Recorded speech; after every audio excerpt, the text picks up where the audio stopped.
Meski kulit wajahnya sudah berkerut, ototnya sudah tak sekuat kawat, dan tulang tak sekeras besi, John Rambo masih menyisakan trauma masa lalu di kepalanya. Trauma yang menggiring dirinya untuk menyembunyikan fakta dirinya sendiri. John Rambo yang sekarang tinggal di Arizona bersama kakak dan keponakannya yang bernama Gabriela, semuanya normal, damai, dan hal itu cukup baik untuk masa pensiun seorang veteran perang Vietnam paling hebat sepanjang masa. Untuk menyalurkan hobi dan mengisi hari-harinya, Rambo menggali terowongan di bawah tanah di mana dia bisa sendiri dan merenungi apa yang terjadi di masa lalu. Rambo sendiri tidak memiliki anak dan istri dikarenakan sepanjang hidupnya dia habiskan dengan berada di medan perang. Gabriela yang merupakan anak dari kakak iparnya adalah satu-satunya orang yang disayanginya dan sudah dianggap anak sendiri oleh Rambo. Hey, I'm really gonna miss riding with you.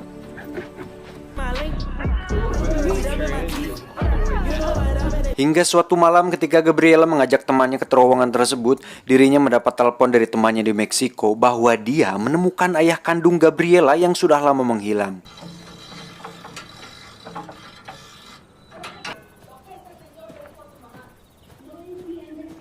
Mengetahui bahwa Gabriela akan pergi ke Meksiko, Rambo dan sang nenek sangat melarangnya pergi ke sana. Bukan tanpa alasan, ayah Gabriela adalah orang yang tidak baik di mana dia suka berbuat kasar sehingga membuat ibunya sakit-sakitan dan meninggal dunia. Hingga sang ayah pun pergi meninggalkannya saat Gabriela masih bayi.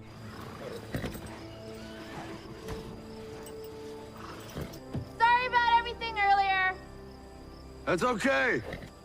Namun Gabriela yang masih daur muda dan baru memiliki bulu kumuut tetap berangkat ke sana walaupun mereka tidak menyetujuinya.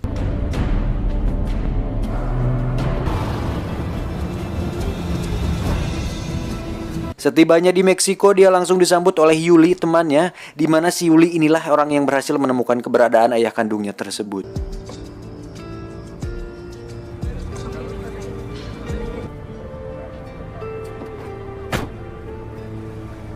Hingga saat dirinya bertemu dengan sang ayah kandung, Gabriela justru menemukan fakta menyakitkan bahwa alasan sang ayah meninggalkan dirinya dan almarhum sang ibu adalah karena dirinya tidak lagi menginginkan mereka berdua. Sang ayah tidak menginginkan Gabriela sama sekali.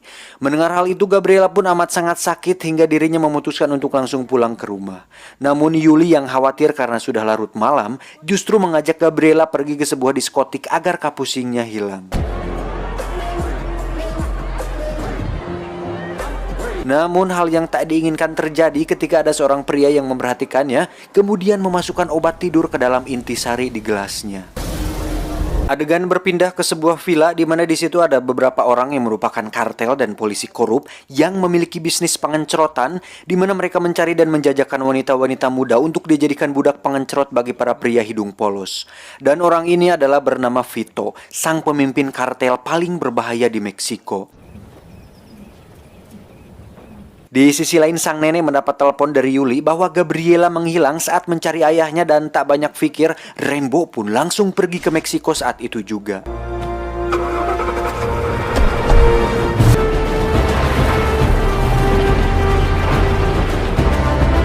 I can't control what's out there. Sementara itu, Gabriela terlihat sudah berada di tempat para kartel itu bersama dengan wanita muda lain yang pada faktanya dia sudah diculik dan akan dijadikan sebagai wanita pengencrot di sana. Rambo yang sudah tiba di Meksiko langsung menemui ayah Gabriela dan menanyakan di mana Gabriela berada. Dan sebagai seorang mantan tentara yang sudah membunuh ratusan manusia, Rambo ternyata masih memiliki sima atau aura yang sangat mengerikan. Dan hal itu terlihat dari bagaimana ayah Gabriela nampak diam dan ketakutan setengah mati.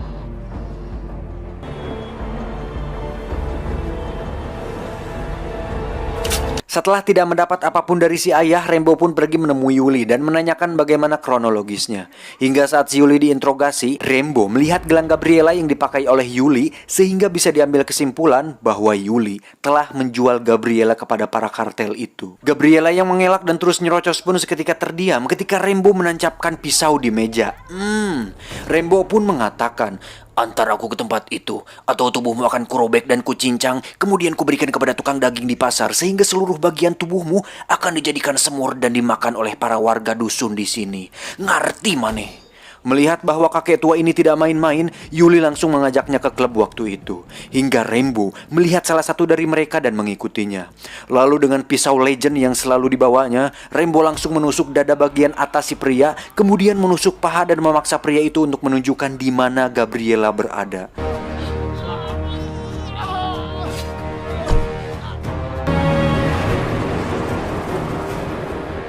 Setibanya di lokasi tersebut, Rainbow dengan tenangnya berjalan melewati gang dan kawasan paling berbahaya di Meksiko, hingga sampailah dia di sebuah atap, di mana di situ ada Vito dan anteknya yang langsung mengelilingi Rainbow. Rainbow langsung digeledah dan ditanyai mengenai tujuan dia datang. Namun Rainbow hanya terdiam. Dan saat Vito melihat foto Gabriela di dompetnya dan mengatakan bahwa Gabriela adalah jalang baru di tempatnya, Rainbow seketika teriak hingga dirinya ditodong oleh semua orang yang ada di sana. Anjir, kalau mereka tahu siapa orang yang lagi ditodong, keder tuh orang-orang. Melihat bahwa Rainbow memiliki hubungan dengan gadis tersebut, adik dari Vito pun menghampirinya dan menghantamnya dengan pisau, kemudian dikeroyok rame-rame hingga membuat Rainbow babak belur. Párenlo. Let her go. What? Dan saat Vito melihat KTP-nya, dia pun mengatakan namanya di situ, John Rainbow. Lalu Vito memplesetkan namanya hingga membuat semua orang tertawa. Pas pertama nonton ini, saya dalam hati berkata, cari mati nih orang-orang, anjing. Belum tahu mereka macam-macam sama orang yang salah lu pada, bro. Vito pun menyuruh adiknya untuk memberikannya tanda di wajah Rainbow sebagai pengingat bahwa jangan pernah macam-macam dengan kartel paling berbahaya di Indonesia, di Meksiko. Lantas sang adik pun menyayatnya dengan bentuk X seperti Rurouni Kenshin. Setibanya di markas, sang adik pun marah kepada Vito karena melarangnya membunuh Rainbow. Dan sebagai gantinya, Vito membiarkan sang adik untuk memberi pelajaran kepada Gabriela sekaligus menjadikannya contoh bagi gadis-gadis lain bahwa tidak ada yang boleh main-main dengan kartel paling sadis dan berbahaya di Meksiko. Tai lah. Sin-sin kayak gini paling bikin emosi, anjir. Pengen cepet-cepet balas dendam gitu. Tapi sabar, saya juga tahu kalian semua ini pasti merasa emosi sama seperti saya. Dan kita lihat nanti seberapa puas emosi ini akan terpuaskan. Lanjut. Sin pun berpindah ke Rainbow, di mana dia ditolong oleh seorang wanita Meksiko yang ada di sana. Kemudian dirawat hingga dirinya pulih. Dan bersamaan dengan masa pemulihannya, Gabriela terus disuntik, disiksa, dan ditiduri berkali-kali hingga membuat dirinya sekarat.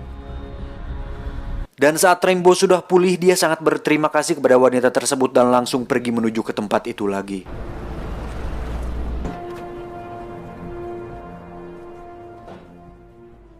Dengan mengaku sebagai pembeli, Rainbow pun diizinkan masuk.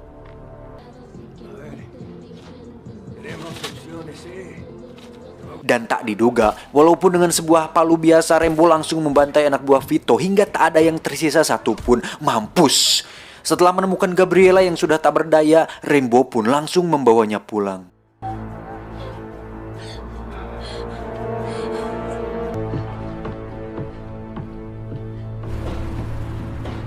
Setelah tempat bisnisnya diacak-acak, sang adik pun marah kepada Vito karena dirinya membiarkan Rainbow hidup. Dan untuk itu, Vito pun memutuskan untuk menemukannya dan membunuhnya. Me hagas caso, carnal.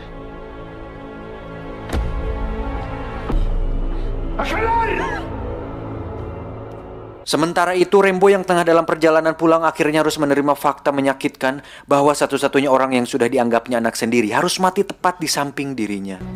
Gabriel? No. No, don't do it. Why not me?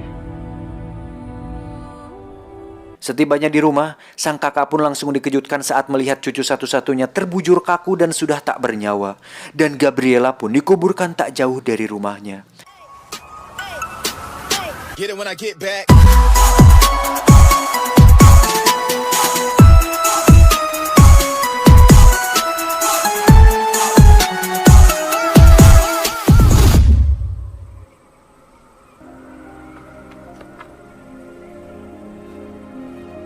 Setelah Gabriela sudah tidak ada, sang kakak pun memutuskan untuk pulang kembali ke rumahnya di Meksiko dan dia menitip pesan kepada Rainbow adiknya untuk jaga diri baik-baik dan tetap jaga protokol keselamatan.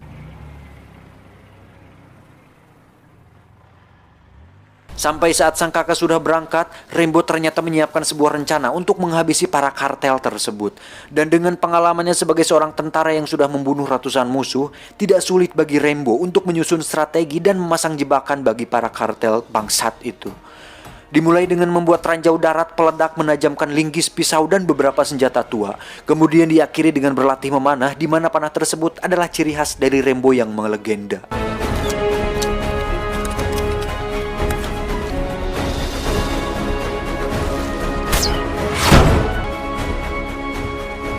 Setelah semua siap, kini giliran dia memancing Vito untuk datang ke rumahnya. Caranya, dengan mendatangi kediaman adiknya, membunuh semua anak buahnya dengan kejam, lalu memenggal kepala si adik saat dirinya sedang mandi di toilet.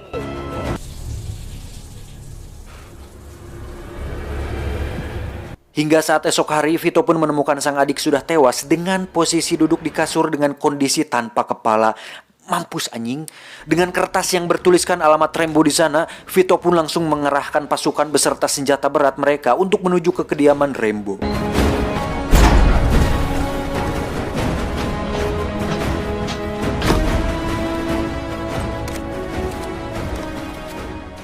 Rambo sendiri terlihat sedang berdiri tepat di depan makam Gabriela dan menunggu para kartel itu datang.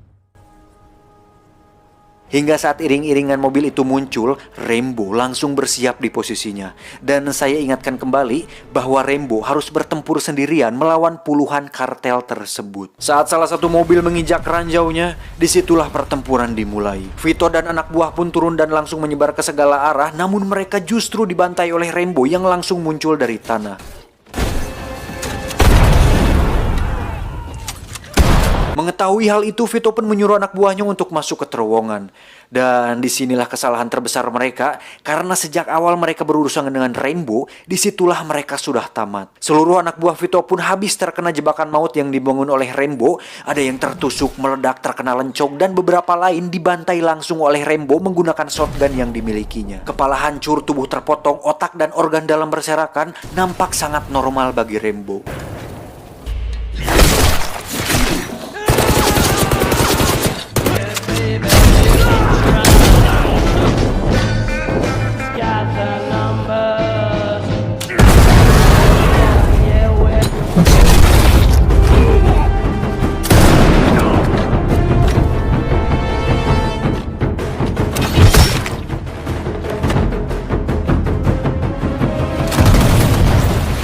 Hingga saat Rambo mendapat kesempatan untuk membunuh Vito, beliau tidak melakukannya. Kalian tahu alasannya? Karena Rambo ingin dia menjadi yang terakhir merasakan kemarahan dan kebencian yang dirasakannya. Sabar, John. Like you did mine. Hingga saat semua terowongan diledakkan dan Vito keluar dari terowongan tersebut, Rambo langsung menghujam bahu kanan Vito dengan panahnya. Dan menghujani bagian tubuh lain sehingga Vito tertancap di dinding kayu yang membuatnya tidak bisa bergerak. Anjir sia, mamam sia. Dan di detik-detik ajal akan menjemputnya, Vito pun melihat Rambo dengan tubuh kekar dengan pisau di tangannya. Dan seketika semua mental dan keberaniannya selama ini luntur dalam sekejap. Saat Rambo sudah berada tepat di depan wajahnya, di situ dia sadar bahwa Rambo bukan orang yang sembarangan dan dia sudah melakukan kesalahan paling besar di dunia ini. Rambo pun menusuk dan merobek dada Vito, kemudian mengambil jantungnya dengan tangan dia sendiri dan tewas dengan sangat mengenaskan. Setelah semua ini berakhir, Rambo pun kembali ke rumahnya dan duduk di kursi goyangnya dan menikmati masa-masa tuanya sendirian sebagai prajurit kesepian. Dan inilah Rambo darah terakhir. All the ones I've loved are now ghosts. To keep their memories alive. Tamat, ending yang sangat memuaskan. Capek. Terlalu emosi aing anjing, balas dendam tuh memang cocok banget anjing untuk jiwa-jiwa gue yang sangat penuh amarah ini. Anjing, biasa aja kali John. Terlalu bersemangat sih, masalahnya anjing sangat membuat kesal sekali si Vito dan anak buahnya itu.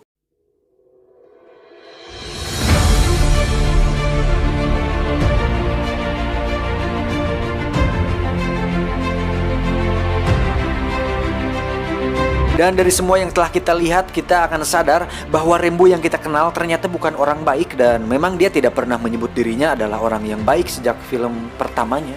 Rambo hanya menjadi dirinya sendiri, di mana dia hanya membela orang-orang yang disayanginya dan tidak pernah menyakiti orang lain tanpa sebab.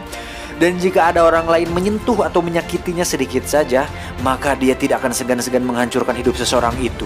Jangankan pasukan kartel, batalion saja dia dibombardir sendiri ya. Jadi jangan pernah kita anggap seseorang yang nampak lemah akan berdiam diri saja, karena siapa tahu dia lebih kejam dan berbahaya dari yang pernah kalian bayangkan. Saya John dan Rambo mengucapkan terima kasih. Tulang belakang Adolf Hitler. Anjing, seru sekali film ini. Anjir, puas. Anjir di ending. Kalau yang bikin emosi di awal itu, kalau balas dendamnya bener-bener maksimal tuh terasa puas gitu ke penonton tuh, anjir. Kayak film itu tuh, The Grab. Anjir, lupa lagi filmnya yang cewek diperkosa terus, yang diperkosa di hutan terus balas dendam. I Spit on Your Grave. Nah, I Spit on Your Grave tuh filmnya. Anjir, itu puas sekali, bro. Si tokoh utama di awal disiksa di habis-habisan. Anjir, habis-habisan, diperkosa, dicetrot, diencrot-encrot, pokoknya disiksa habis-habisan di awal. Pada akhirnya dibalas dengan balas dendam yang kejam, anjir. Playernya dipotong tuh, digencet pakai gencetan yang kayak di bengkel itu, anjing. Sangat seru sekali gitu. Film-film kayak gitu tuh puas, men. Mungkin kalian tidak bisa merasakan kalau kalian yang mental-mental lemah mah. Tapi saya yakin beberapa dari kalian yang memiliki jiwa yang seperti saya ini, yang sangat sangat bergebu-gebu gitu dalam menegakkan keadilan. Anjing, menegakkan keadilan, kejam. Enggak lah, pokoknya seru sekali film ini. Aduh, ini kayaknya yang terakhir deh ya. The Last Blood, darah terakhir. Kayaknya yang terakhir, soalnya udah tua pemerannya. Tapi kalau menurut saya sih nggak ada yang bisa gantiin dia. Nggak bakalan ada film yang paling reboot mungkin nanti tahun 2040. Remake. Dia reboot lah, sama aja. Tapi kalau misal diganti gitu perannya nggak ada sih. Nggak ada bisa. Yang bisa gantiin dia sebagai pemeran utama sama kayak Arnold Schwarzenegger, terus Jackie Chan, Stephen Chow itu.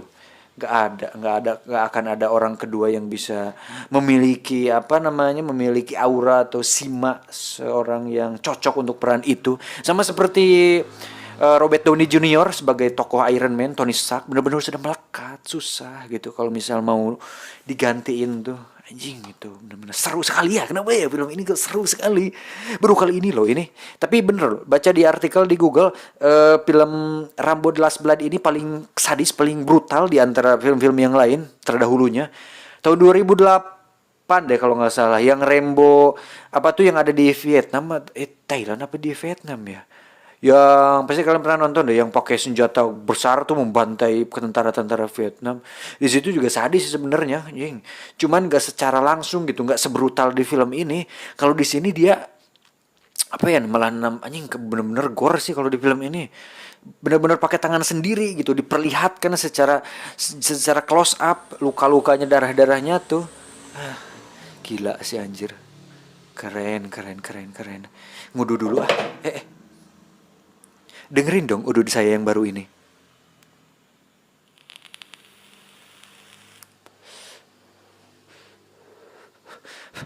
Kok suaranya? Kok gitu John suaranya? Fafe dong. Anjing Fafe. Pasti kalian kaget kan, anjing. Bukan Pape atau ini namanya apa? Ini baru pertama kali punya saya, bro. Pod ya namanya ya, anjing kecil. Yang murah saya coba-coba doang. Rasanya apa ini ya? Anjir si John, pasti kalian berkata dalam hati, anjing si John dari AdSense beli aneh-aneh kayak gini, sombong katanya. Lah kok sombong? Kan lagi ada rezeki, bro. Nggak apa-apa untuk menyenangkan diri sendiri. Saya nggak pernah main keluar, nggak pernah nongkrong, nggak pernah heavy fun ke clubbing kayak gitu ya, wajar kan? Tuh anjir, rasa apa ini? Bentar. Exotic mango. Tahu sih, tapi kayak gini rasanya.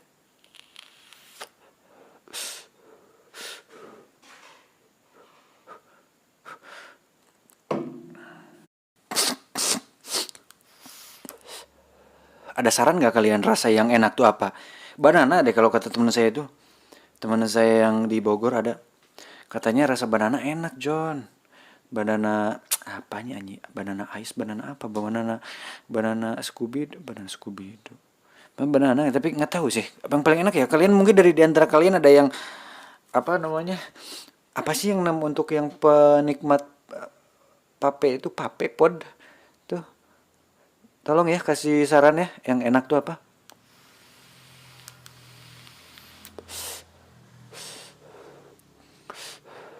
Ini kurang kerasa rasanya.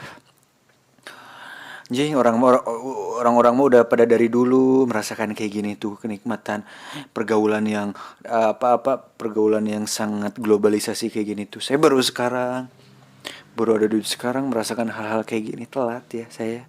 Dan nggak apa-apa lah. Yang penting udah pernah nyoba gitu. Saya tidak, kalau udah pernah nyoba jadi nggak penasaran lagi. Saya nggak ini kok hiburan saya, ya hitung-hitung hiburan lah, nggak apa-apa kan? Ya nggak apa-apa.